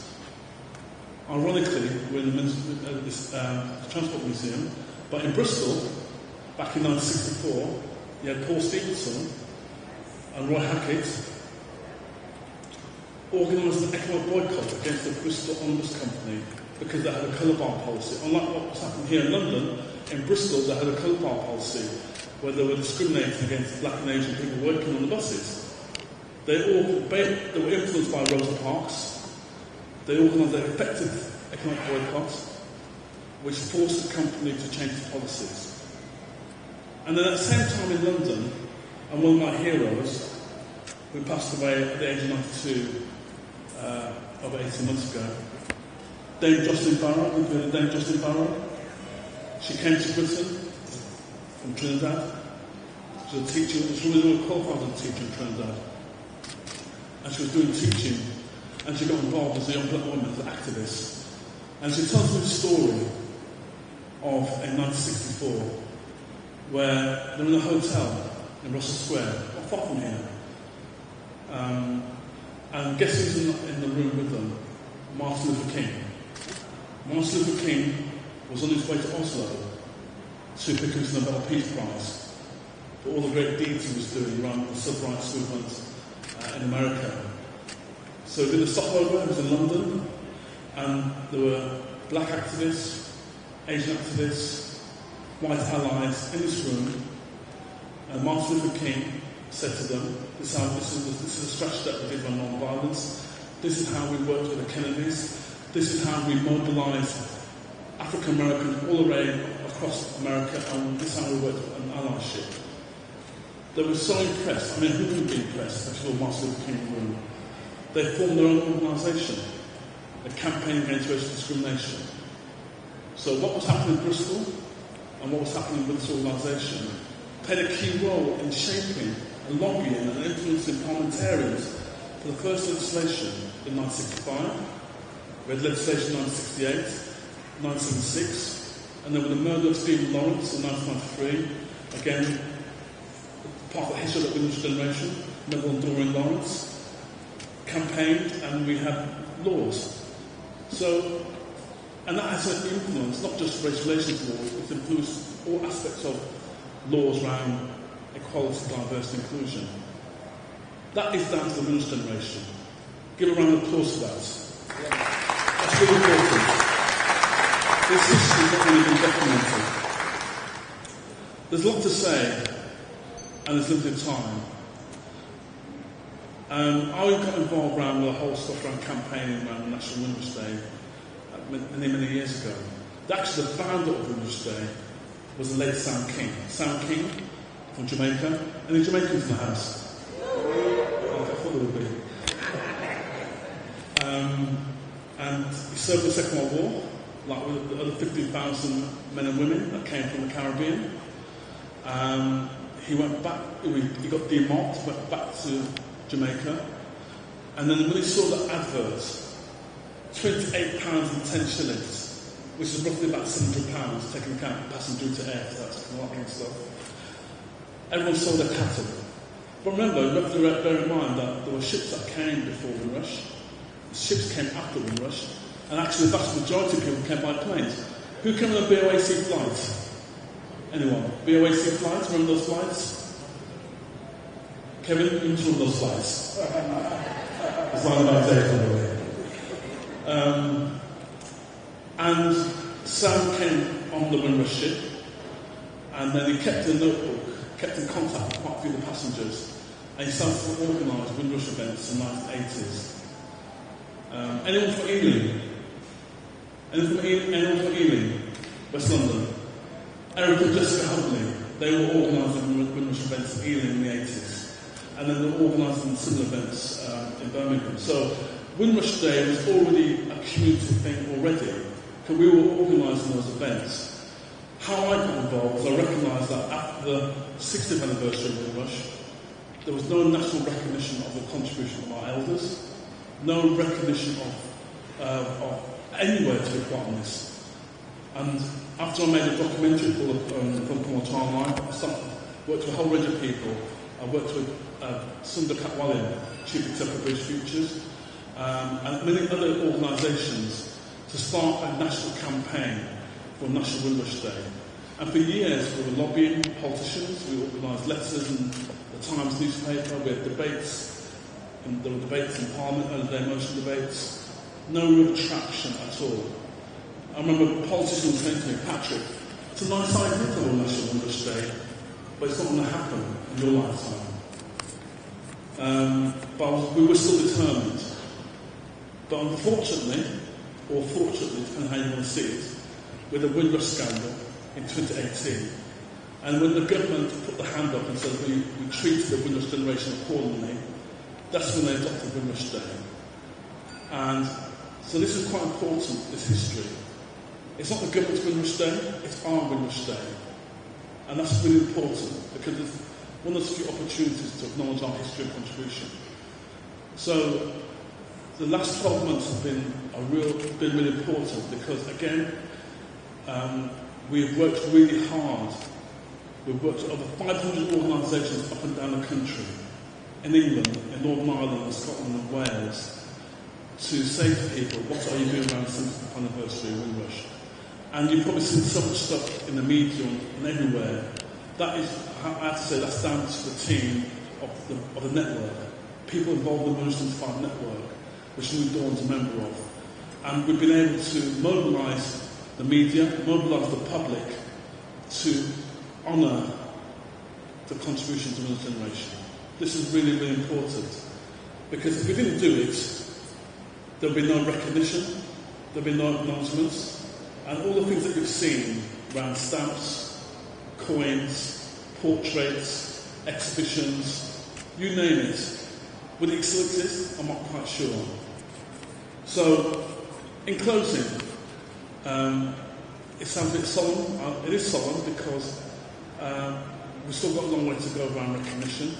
There's still injustice around hostile environment policy. There are still victims and survivors still suffering. They're not in a very celebration mood. That's why I see it as a commemoration. And until we sort out the scandal, we will always have a bittersweet Windrush Day. That's why we need to sort it out. And there are people here, campaigners, activists, organisations, who are working hard to try and hold this government to account, and any future government to account as well. So I want to finish on a more positive note. So during the height of the Windrush scandal, I was interviewed by loads of journalists. They were saying to me, Patrick, how would you assess the contribution of the Windrush generation to Britain? And I said, well, we've done all kinds of stuff. I haven't seen a comprehensive economic social impact survey report. If you have, let me know. So I thought, what would the quickest way of doing that? And I've done a poem. Some of you may have heard this before. It's called The Ode to the Windrush Generation. And what I want you to do is this is kind of participation. You've had some free wine, water, beer. I don't know what happened to the rum punch. Just saying ... This came. So this is a poem which I wrote during the height of the Windrush scandal, recognising the contribution of the Windrush generation. And what I wanted to say is actually published in this book by my good friends Suzette Llewellyn and Susan Packer from the BB Crew. It's called 100 Voices. And this was published at the time of the murder of George Floyd and Black Lives Matter resurgence. So my poem's in here. And all you have to say after me is our parents did. Can you just repeat that? Just say our parents did. That is so pathetically lame. Can you just, one more time? That's much better. Okay, let's go. We worked in the factories, mines and in manufacturing. We worked on the buses. We built the NHS. We worked in care and nursing homes. We brought Pentecostalism, gospel music and Rastafari. We performed in football, cricket, martial arts, athletic and elite sports at national and international level. We brought rice and peas, ackee and saltfish, jollof chicken, jollof rice and tofu. We brought the partner. We brought Ujima Economics, sponsor and self-help. We worked in retail and catering. We brought ska, dub, reggae, lovers rock, soca, calypso, Britpop, Afrobeat and high life. We brought blues parties and sound systems. We brought fashion style, barber shops and hot combs. We worked for the council. We worked in education, learning and academia. We worked in the armed forces. We worked for the police. We ran businesses. We got elected, campaigned, lobbied, marched and protested and agitated for our rights. And we laid down the foundations of Black Britain today. Our parents did. Thank you very much.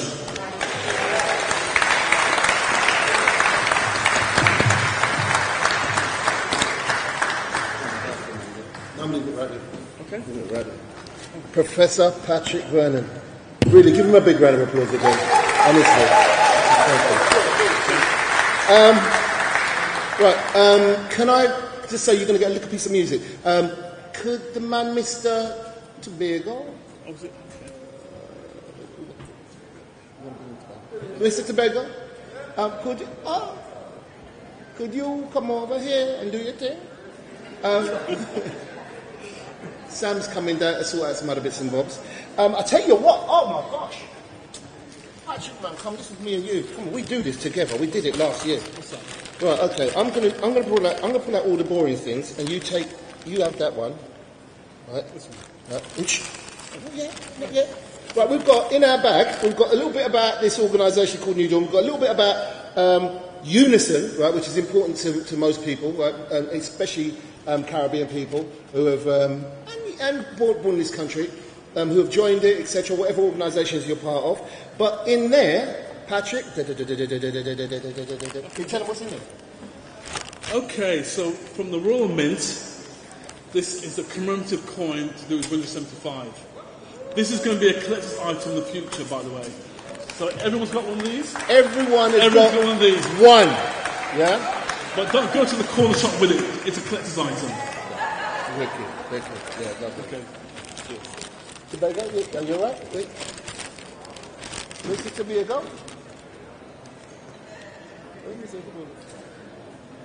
Yes, come on in, sir. Here we go.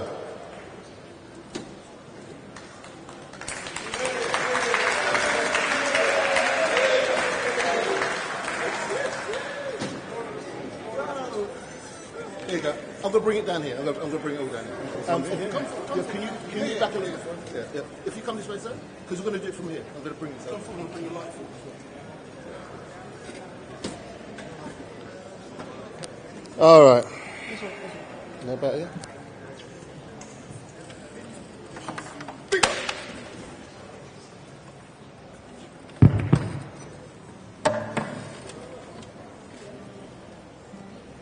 Well, when the Windrush landed in Tilbury, there was a Caisonian on board, and his name was the Kitchener. They asked him to sing a Caiso on the spot, and he sang a song called London is the Place for Me. Now, in that song he had a line saying he was glad to see the mother country. Kitchener must be turning the grave now. When we see what happened to the Windrush generation. But we didn't ask to come. Can I get you guys to just pull in a bit closer? We look really disparate. Can you bring your chairs just a little bit closer? Because you're going to love this guy, Tobago Super. Trust me. Everybody go on with something tonight. So just come, can I ask you guys to pull your chairs in a little bit, please? Yeah? And now, yeah? Are you ready? Can you give a big round of applause for Tobago Super? Once upon a time, they used to grab us and bring us to the Caribbean. They used to steal us and force us to the Caribbean. Then a time come when they ask us to come back to heaven. I was sitting comfortable back there in my country. Is you come down with your big windrush ship and tell me that the war is over, we have to build back Great Britain. As a Commonwealth state, well, we need your contribution. So I came over and I walk on my soul case till you get what you want. Now you're telling me and my children that we are illegal immigrants. You get what you want from me, so you're saying get out. Now that is my little chorus down there. I want you to join in and sing the chorus. So we take a, when we reach by get out, you must shout, get out. Let me hear you go. Get out. One more time, let me hear you. Get out. Are you something good, man? Get what you want from me, so you're saying. You no longer need me in this country, you say. After working for you for all them years, is yeah, me children, they born and grow. You ungrateful son of a so-and-so, telling me now I have to go where you're saying, get out. What they tell me, get out. I can't hear you what they say. Oh, my Lord, they say. But now after the war, your whole country was in tatters. Some of us came as nurses, some came as doctors. On the road we were your bus drivers and conductors. We work on your rail and some of us were train drivers. Work that you refused to do, we came here and get it done. Now you're telling me and my children we cannot be British citizens. You get what you want from me, so you're saying, you no longer need me in this country, you say, get out. After all them blood, sweat, and tears that I give to you all these years, you ungrateful son of a one, so telling me now I have to go, you tell me, get out. Hey, you're telling me, that's what they're saying. They no longer need me, so for 40 years I lived in here in Great Britain.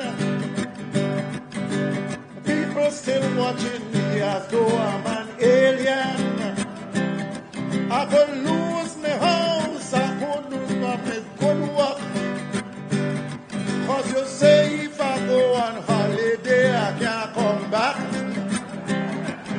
You say you can't find me documents, so you turn around and declare, I just don't care how many taxes you pay, I don't want you living here. You get what you want from me, so you're saying, oh my Lord, I no longer need me in this country, you say.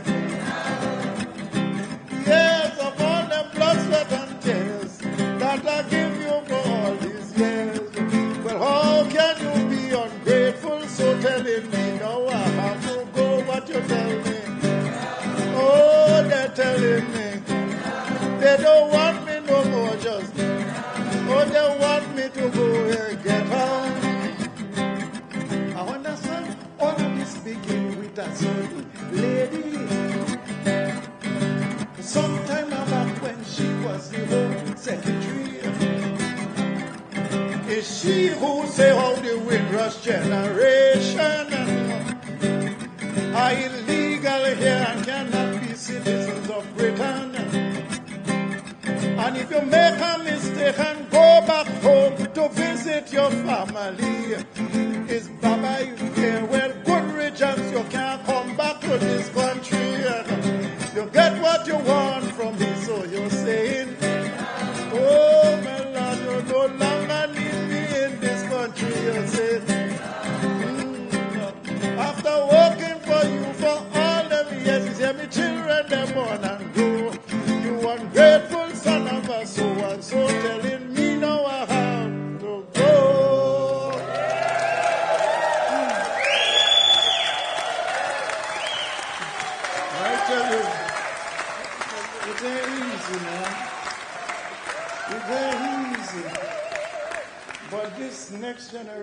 is strong, man. We're going to fight them. Don't let them win. I'm telling you, a little Caribbean child was in school recently, and he's sitting in the back of the class, you know.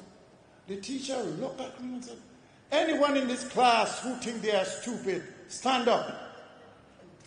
Everybody sit down.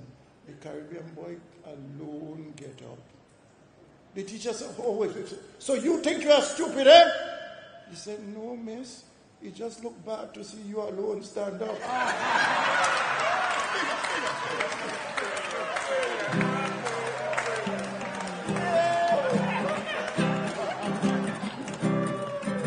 We all came from the Caribbean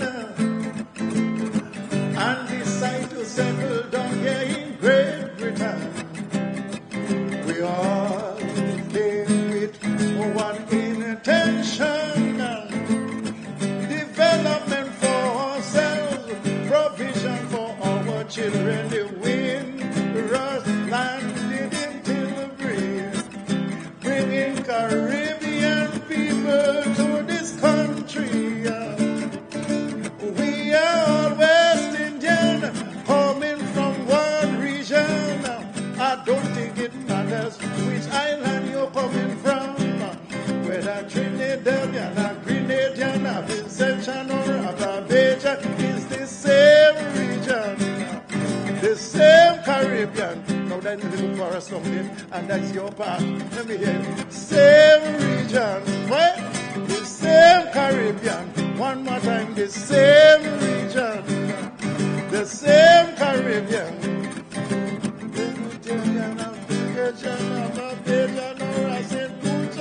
It's the same Caribbean, the same Caribbean. So when we reach each other, let's greet each other. We know that we are all from the United States of the Caribbean. Where we're from, the United States of the Caribbean. Forget insularity. We are from one big Caribbean community. We all facing the same problem. And when difficulty reach, it don't care what island you're from. It's the same struggle all over. And together we must all face the heat. If we look out for each other in this diaspora, we will be an entity that is hard to beat. Well, your brother coming from Guyana and your father come out of Jamaica is the same region. Well, the same Caribbean. Whether Dominican or Kittian or Virgin Island or Jamaican is the same region, same Caribbean. So when we reach each other, let's reach each other because we know we are from the United States of the Caribbean. Oh yes, the United States of the Caribbean. Oh. Yes. That's it. All right. Okay. Yeah, okay. Yes. He said, make it a quick one. No, I don't know who said. Any Barbadians in there? Boy, in Tobago, they feel Barbadians are the cleverest people. When talking about smart man, no day you can't beat a Bajan. A Bajan and a Trinidadian living in a house once with a Vincentian. The three of them, they get hungry. They had one bread but too small for three. So they decide they will go to bed. And who gets the best dream will eat the bread. The Trinidadian declare the dream he went up to heaven and in line with an archangel. The Vincentian declare the dream he went to a dance and he's caught with women like hell. Well, if you went to heaven and you went to dance, that is what the Bajan said. I thought all you was to coming back, so I wake up and eat daily bread.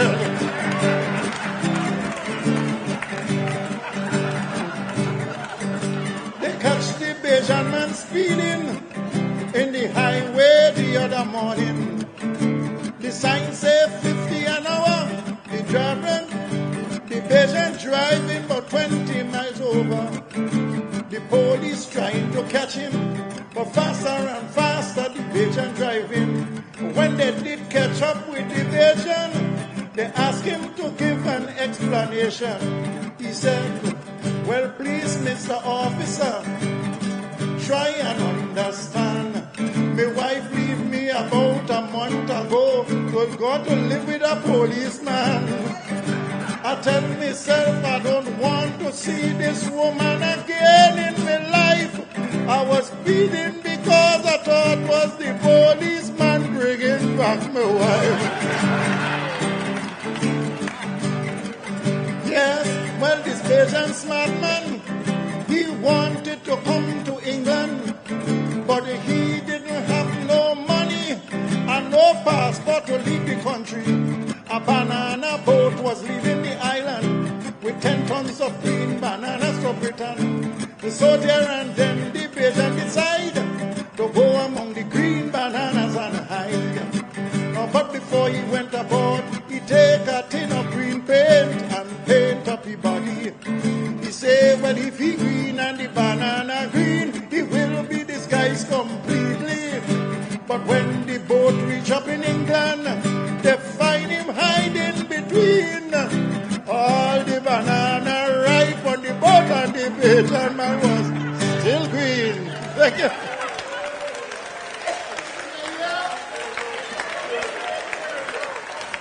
Tell me if that guy ain't worth it. Come on, man, give him a big one. Yeah, yeah. Woo! Man, oh my God. Right. I want to get the Bajan them out of here too. Anyway, right. We want to do a really important photograph of everybody who's here. So Terry is going to go upstairs. Right? Oi, I heard a voice. He's up there already, all right. So Terry's up there, Dwayne's here, right? We have Wendell here. What we'd like to do is get you guys to maybe stand that side, right, just for one whole group shot. Also, one of the persons who was forgotten off of this was Lorraine Williamson, who's part of New Dawn. You've heard about Carolyn, but there's also Lorraine Williamson over there. All right, so thank you. Yeah, big round of applause for her. So yeah, can we get you guys to gradually move together over here, right, and take a group photograph? It's really important.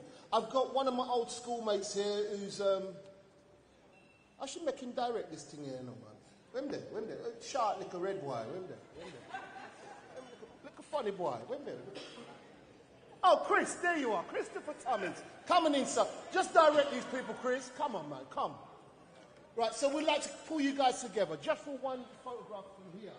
So we're going to face this way. Where you there, Terry? Terry! All right, there you are. Great.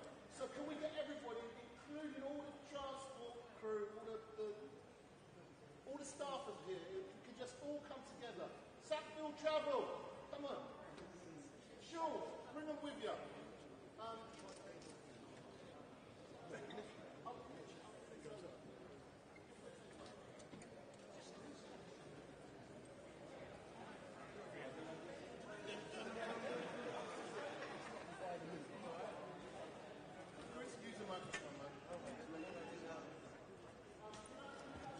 Okay, folks, I guess we need everybody to stand up and make their way towards the center, bringing your best smiles, putting your best foot forward. I've got to say, a big shout out to my mother and my grandmother and my Uncle Bertie. My Uncle Bertie drove a bus in England. My mother was a clippy, a famous bus conductor. And my grandmother ran the best partner in East London and helped many people's parents buy their first homes, which is very important, very, very, very important.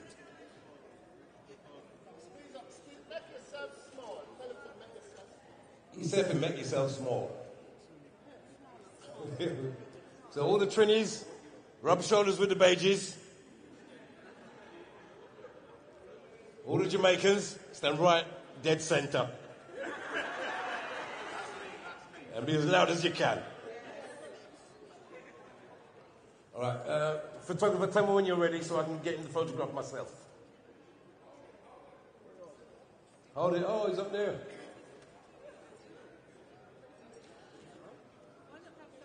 True story, Kevin. Yeah, where are you? You know that bus conductor you was talking about, the 106? My mother worked on a 106 bus. One day a group of us, true story, one day a group of us were going to Michael Sobel's Sports Centre. We were rowdy. And that same bus conductor you was talking about got hold of us and told us to come off the bus. Now, we refused because we were young and rowdy. We just visited McDonald's. The same bus conductor grabbed my friend by his afro hair and shook him. 3 of us had strawberry milkshakes and we threw it over this bus conductor. He came off the bus dripping in strawberry McDonald's milkshake. Of course, my mother was a bus conductress. When I got home the next day, my mother, the guy had told my mother what happened. And my mother knew it was the ice hockey crew, the ice skating crew. So she told me about that. And I took the punishment for all of my friends. And today, I'm proud to tell that story, actually. I guess we're there. The true story. Yeah, no, it's a true story. All right, I'm in the picture now. Right, so we're going to squeeze it. We may have to cut this into quarters like this and like that to get everybody in. But we're going to get it, yeah? Can I just add on for 1 second, please? Okay, here we go. Yeah. Window. No, I'm not just... What I would like also, after you've done this image here, if possible, I would like you to turn around and look up there. Because I'm sending my cameraman up there, if he can find the lift. So you guys got to be looking that way. But I don't know where the lift is. And he's looking for it, and he can get all of you, because we've got all things in the way. But there is a clear view. Thank you. So why you never said that from here? Anyway. Right, so let's get this together. Are we ready? Terry, are you getting it? Dwayne, are you cutting them into sections? Right. So can we all show our teeth?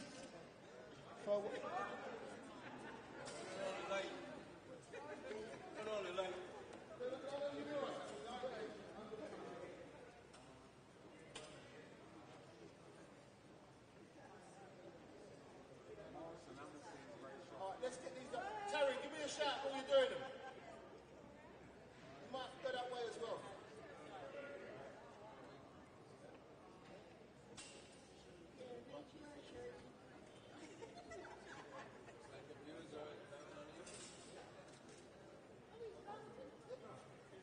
One more?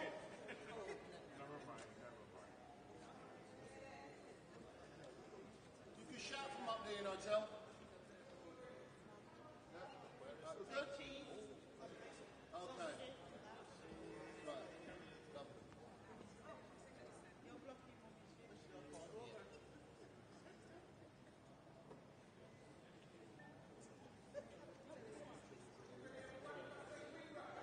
Windrush.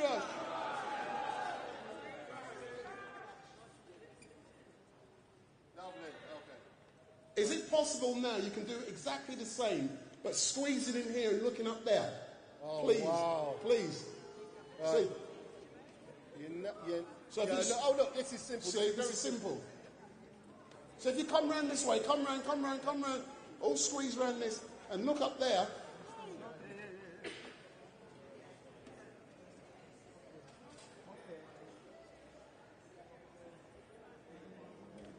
Can you all get in tighter, please? Come round.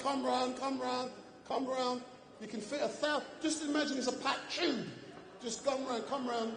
Wait for the next one. Mind the gap.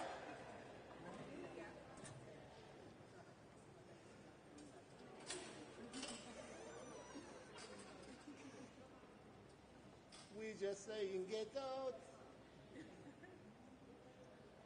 Forget what he used they used to tell us get off. They still used to put up the fear as we're going off. All right, ready? After 3, 1, 2, 3. Windrush! Hey. All right, we good? Big up.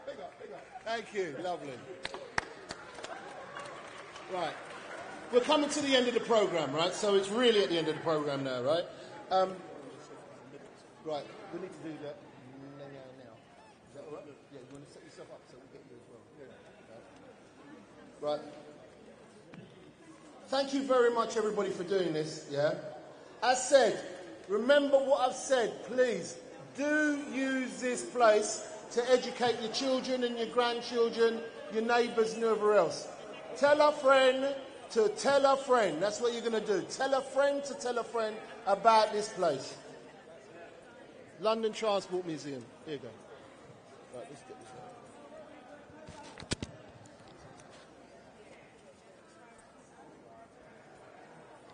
one. Right. Is that it? Wendell, what's this one?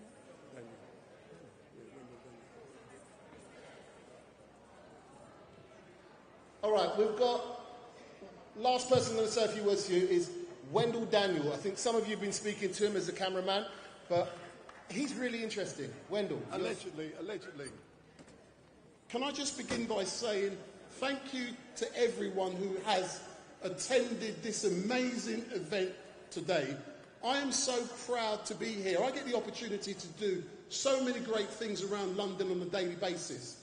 And in my opinion, this is one of the most amazing events I have done or likely to do during my lifetime. And there are many reasons for that. As you can tell, I'm not very good at talking. But those of you who follow me on social media will know I've never declared certain things. And I'm going to make a declaration now. My father, who's my late dad, he's subsequently passed, he joined London Underground as a P-way man in the 60s. He was one of those pioneers himself who laid the foundations for you guys, for me, and for many others. And I'm so proud of that. When I came into this beautiful museum a couple of weeks ago, I cried. And I swear I cried. The reason I cried, this is the declaration I'm now going to make. I retired from London Underground 2 months ago after 40 years working for this great company. And what is really amazing is that when I look around today, I see all these buses and trains. I joined as a direct recruit guard, driver. I've become a manager, and Marcia Williams, who is just there, she was also my boss, and I hope I was a good employee as a manager. But what is really great is that so many great people set the scenes for people like us to come behind them. And what was really great for me was when I was invited to do this event, the person who invited me, Caroline, did not know I used to be a London Underground employee. And that she chose me because of the good work I do. My other cameraman, who's up there somewhere, he also retired from London Underground 2 months ago. I got other cameramen from London Underground. And it is great to be here. I'm proud to be here today. I'm proud to be amongst so many people and the stories. Can you imagine what I'm capturing? This is a unique event. This is the start of something great. And it's not going to end here. So all I can do say is thank you, Caroline. Thank you, Kevin. Thank you for the pioneers. All I'm going to say all day is thank you, but it has been great. And I thank you for London Underground. If it wasn't for you, I would have my own company with workers. And I'd left 6 weeks ago to do this. Thank you.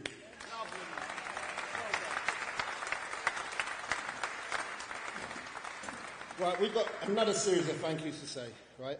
I'm going to say it again. Please remember to bring your family down here, your children, your grandchildren, your great-great-grandchildren, your great-great-great-great-grandchildren, and bring them, tell the story, you can tell it here, and you will get assisted by some of the actual staff. If you've got disabilities, you've got access ports into here. If you need somebody to tour you around because you don't even know what you're doing properly, they've got staff here who will make it happen. While this exhibition is on, Please make use of it, because it's pointless when it's gone. We're going to go, oh, they didn't have it on long enough, you know. They should have it on a couple more months. Use it now. Use it now. Get your schools, get your universities to come down and spend a bit of time. I know it's hard with the school building.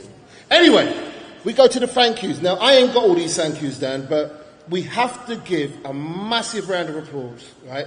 Or a massive thank you, first of all, to the London Transport Museum. Yeah? Yeah? Really, yeah?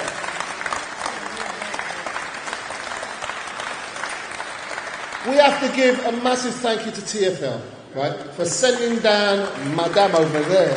Thank you very much. Alongside that, we have to thank the Royal Mint, right, because they didn't need to do what they did, and they've done a nice package for all of you here, yeah? In fact, so that you're not clapping all the time, I'm just going to read them out and then we'll clap at the end, otherwise, yeah, I don't know that's true. Yeah? We have to say thank you to Unison, yeah, because they've helped out. The film crew, already, you know who this is, right? This is Wendell. If you ever want to use him, you can always give him a shout. We also have to thank Patrick, because Patrick Vernon is a warrior, is an absolute spearhead of our time, and we thank you and salute you, brother, for what you're doing and what you've done. All right, really thank you. There's an organisation called Benugo who provided all of this food, who've actually supplied this element of food, and their catering staff, etc. Please say thank you to them as well. And if you've got any more of them lemon things that you've got, they're really nice, man. Wow. Sam Mullins, Director of the Transport Museum. You've got to understand that unless you get a team to help you out on these things, it doesn't work, yeah? So, can you please put your hand together for Sam Mullins? And also, the lady who almost brought me to tears, because, like, really why this event has come about is due to, yes, transport, but personally, the lady in blue there is my aunt, and the gentleman in blue there is my uncle. They're the last of my surviving relatives. Yeah? But they work for the NHS. And I never saw anybody say thank you to them for what they did for the years and all the rest of it. And it was really important that people said thank you. So thank you very much. Yeah? Because you inspired us. So Dr. Navina Evans, we really got to give her a big up because I love what she did. Thank you, lady. I can't think of anybody else. Carolyn? Yeah. Carolyn? Where are you? Carolyn Lascelles? Can you come over? Can you just do the last elements, please? Because you guys are hearing from me, but there's more than us. Topsy, Lorraine Williamson, where are you? Lorraine Williamson. Enjoy yourself, come on. Come on. Come on. Come on in. Come on. Come on. Always remember that when you see a big mouth on a stage like myself with a fat belly, there's always other people behind somebody like me making it a reality. These are the women who make it a reality. So,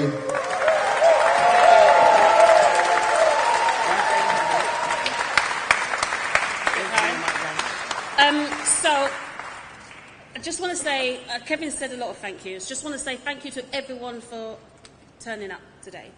I especially want to say a massive thank you to the London Transport Museum. Putting on an event like this should be a simple enough task.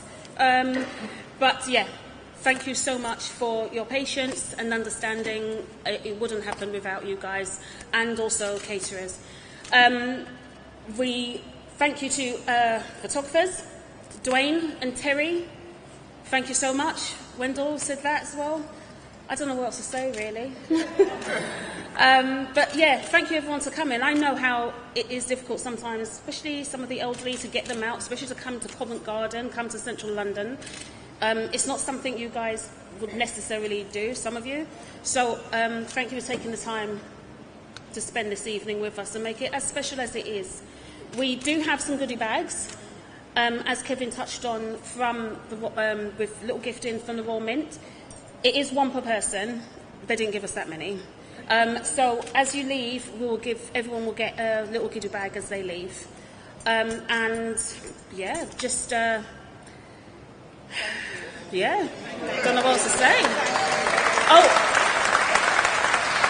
I don't know if we did say thank you to Rose and also Marcia Williams and all our speakers as well, definitely. But yeah, thank you. Thank you.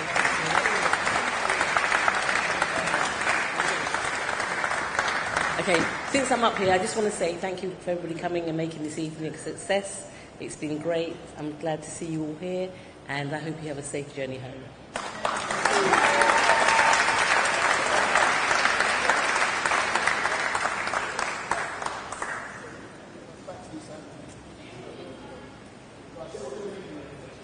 So, the girls are going to be getting the big women are going to be sorting out their goodie bags as you leave. But Sam's going to play a little bit of music so that we can still mingle just for a little while as we gradually move out. But really, thank every one of them for coming out. Right? And please.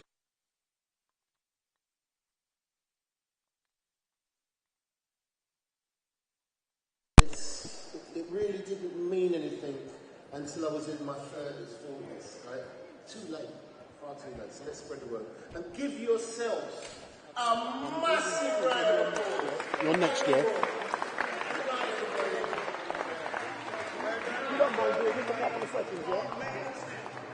Just a couple of seconds, yeah? Testing. So if you come forward slightly. Thank you.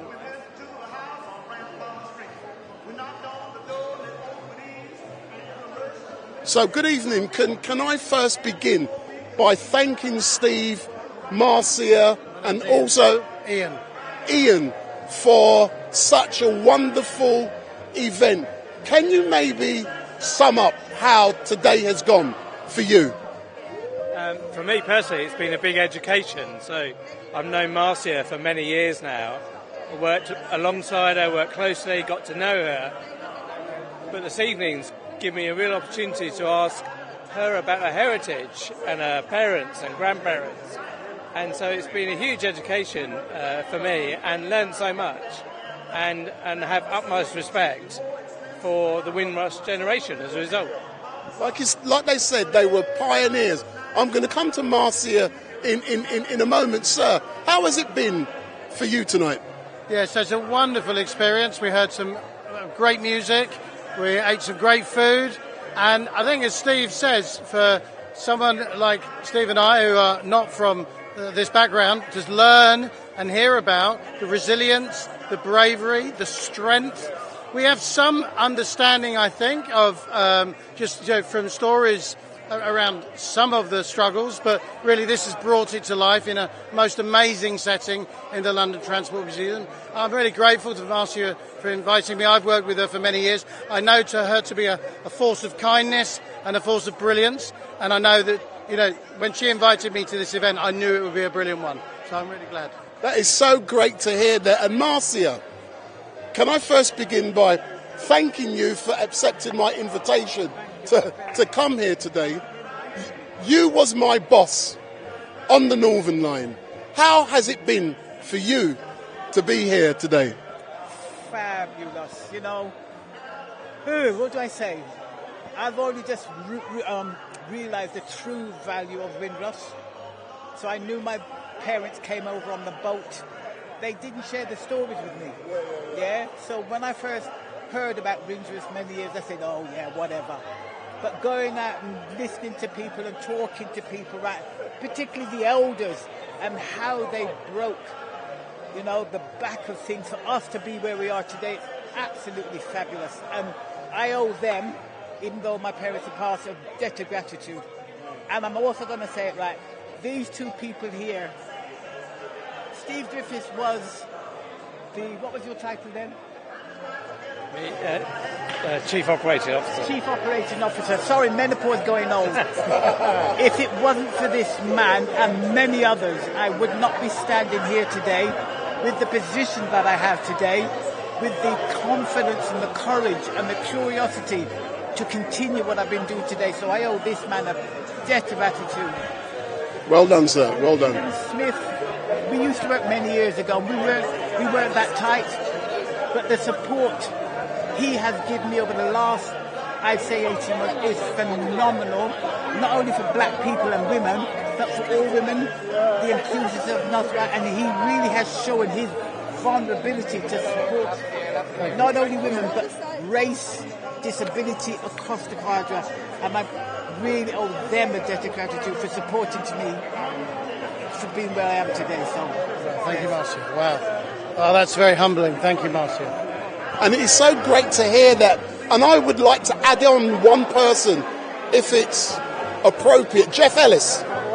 Because I remember when Jeff was the general manager of the Northern Line, he'd done some great things and he helped many of us along the way, plus others, but there's been some great pioneers on London Underground. And we could add David Millard to that as well. I was going to say, so David Millard, and it's a long history, when I was going through promotion, that man stuck his neck out to make this black female where she is today. Talk to My debt of gratitude is to these, but most importantly, David Millard. Millard. Marcia, it might have been down to you in the end, of course. But can I say how great it was for me to be here today? And when I was invited, like I said, I couldn't believe it. I thought they were messing me around. It wasn't until I came here 2 weeks ago. When I walked in and I saw the exhibition, I cried. I swear to God, I cried. Because I worked with these guys and I joined in 1983. So I know what it's really like. And London Underground, London Transport, TfL are pioneers in their wicked company. And, you know, I got a lot to thank them for. And all I can say is thank you guys for putting up with me for 40 years. But I left voluntarily because I got my own company and things are going well. And I'm not looking back. Good luck with that. Excellent stuff. I do funerals. I'm the biggest funeral of live streamers in London. I can do 10, 20 a week. That's amazing. Wow. Say no more, but thank you very much, sir. But it's been brilliant. Meeting you. It's brilliant. I've now got to interview this gentleman behind you, and that's it. But thanks a lot, yeah. Thanks a lot. Thanks a lot, yeah. Bye-bye. So we finally get the chance to interview you, sir. So if you look into the camera, so if you step forward a bit, sir. So if you look into there, yeah. So good evening. Can you just introduce yourself? Good afternoon, good evening. My name is Comric Julian Baines. So, I know you have an unbelievable story to tell, but unfortunately we don't have a lot of time, so you have to be succinct and we can catch up on another occasion to get a lot of detail. But summarise what you and your family have gone through over the last 50 years? 60 years. 60 years. Summarise it. I am 62 now. My sister will be 61. And we went through a lot. But explain, and what's happened in 2023? In 1965, my mother was deported from this country. If we move back a bit. So in 1965, your mum was deported? Yes. And she was deported while she's sick. She had 2 children, me, myself, and my sister, as kids, as babies. And we end up in St. Vincent and the Grenadines. My mother taken from the ship to the hospital and never returned. That means she died in the hospital. After that, we was motherless children. I mean, it's a long story, but I could give you a little bit of... But tell me where we are today, and let's go backwards. So what's the issue today, or the good issue? The issue today is, I would like to know, I really, really would like to know why my mother has been put on this ship while she's sick. On top of that, the issue today, I would like to just to let you know that my sister is still suffering. I am still suffering. My sister don't have her birth certificate. So because she doesn't have her birth certificate, she doesn't... Because we take things like this for granted. You don't know your real name. You don't know... You don't have identity. You don't have an identity. Basically, she don't have identity. Basically, from 1961, I was born. My sister, we don't know when she was born. We don't know her real name. But in the early half of my life, before I get my birth certificate and get my papers to come back to Britain, I didn't know my name. I was an alien. For 26 years, I was an alien. That's unbelievable. My sister, right now, is doing 60 years of unknown. Can you explain what that is like to be an unknown for 60 years? Because we all take it for granted. I know my name, I know my parents' name, I know everyone's name. But when you don't have an identity, what is the effect of that? The effect? Oh my God. It's hard to explain. But I will explain to you. Can you get a bank account? You can't get a bank account. You can't get ID card. You can't get a job. Can you get a passport? Nothing. You basically, you don't exist. And have you been taking steps to try and identify the birth certificate of your sister or to try to get her identity verified? Okay. I came back here in 1994 when I get my birth paper. My uncle find my birth paper, bring it for me in St. Vincent. At that time, I was already 26 years of age. I had a name called Kenrick Charles. There and then, I know my name now is Camrick Baines. Something completely different. Yeah. Something different.